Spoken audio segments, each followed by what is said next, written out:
The Islamic State's advance is big.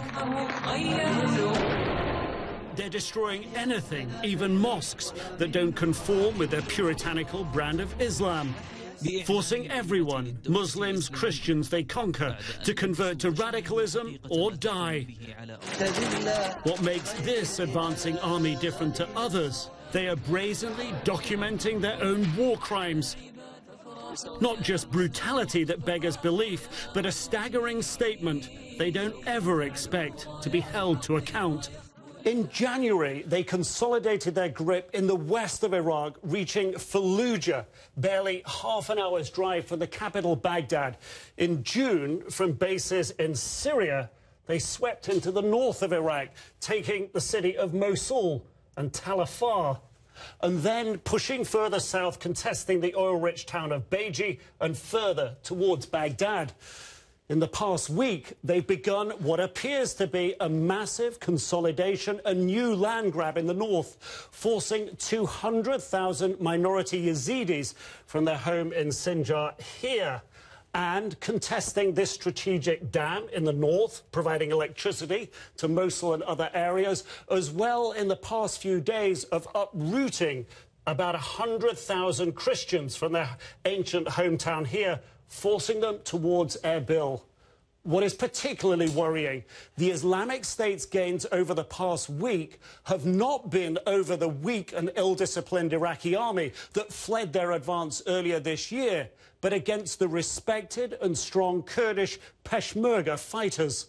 The Islamic State, in its own propaganda pictures, can be seen raising its flag over former Kurdish HQ.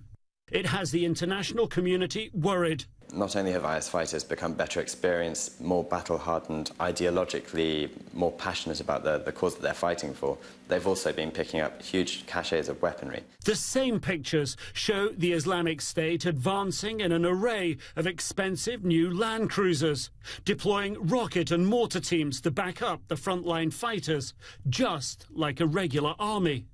And although we cannot verify the pictures, they match what Kurdish officials are describing to CNN. Their agenda clear: exploit, then consolidate. Once it takes over areas, first and foremost, weapons caches, storage, ammunition and depots, then other sources of natural resources and power, whether it's oil fields or, as I said before, dams. Concern is rising fast. First the UN, Sono perseguita. Now the Pope, appealing for support. Sono cacciati via. Calling for international help to defend those who are affected by the violence. In Iraq's parliament, the country's only Yazidi minority member of parliament made a similar plea.